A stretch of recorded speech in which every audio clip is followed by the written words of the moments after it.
Le poète français Arthur Rimbaud disait à propos du bonheur: « Nous recherchons tous le bonheur, mais sans savoir où, comme des ivrognes qui cherchent leur maison, sachant confusément qu'ils en ont une. » Avait-il raison?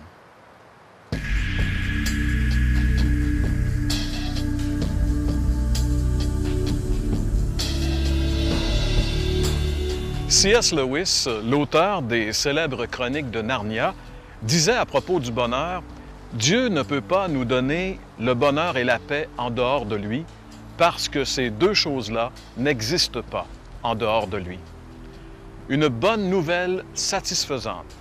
C'est ce dont nous allons vous parler aujourd'hui à l'heure de la bonne nouvelle.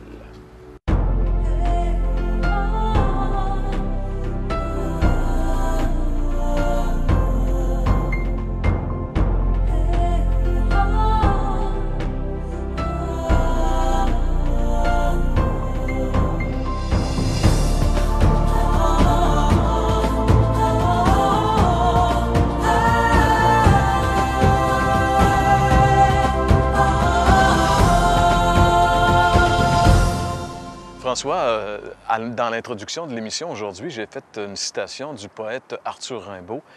Ceux qui connaissent la poésie de Rimbaud savent très bien que c'est un poète qui était très loin d'être chrétien, très loin de Dieu. Il a écrit des choses assez horribles contre Dieu.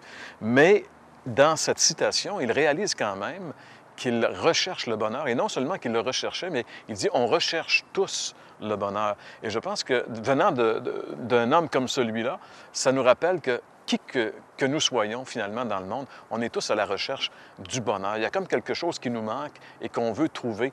Mais comme Rimbaud le dit encore une fois, il dit « on ne sait où ».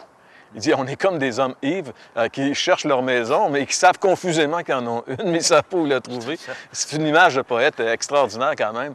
Et je pense que ça illustre bien l'homme moderne qui est à la recherche de quelque chose dont il ne peut même pas identifier. Pourtant, la Bible, François, il y a un verset dans la Bible qui nous dit que le bonheur, c'est possible de le trouver quelque part. Oui, c'est ça. C'est le psaume 4, verset 7, qui dit, grosso modo, le psalmiste il pose la question en disant « Qui nous fera voir le bonheur? » Puis ça, c'est une bonne question.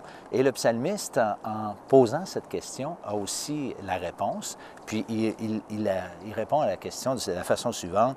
Il dit « Fais lever sur nous la lumière de ta face. » Autrement dit, le psalmiste, si on traduit ça en québécois, là, il dit, regarde, qui peut nous donner le bonheur?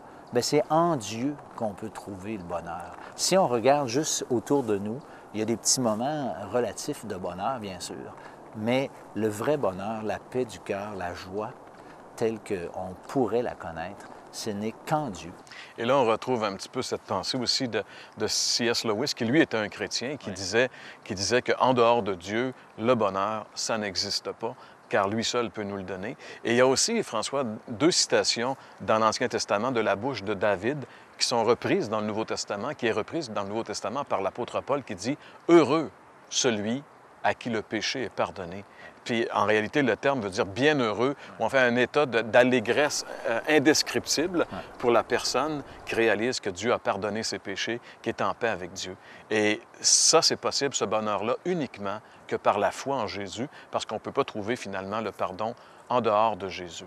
Alors, on aimerait justement profiter de l'occasion pour inviter nos amis qui écoutent l'émission L'heure de la bonne nouvelle, qui êtes touchés par ce que vous avez entendu, peut-être vous voulez aller plus loin, bien, n'hésitez pas. Dans quelques secondes, on va vous donner une adresse pour recevoir le Nouveau Testament et de la littérature chrétienne qui va certainement vous aider à approfondir votre recherche spirituelle parce que le bonheur, si vous le recherchez, il ne se trouve finalement qu'en Jésus. Alors, n'hésitez pas, c'est gratuit, profitez-en. Il n'y a pas grand-chose de gratuit aujourd'hui, mais ça, c'est vraiment gratuit.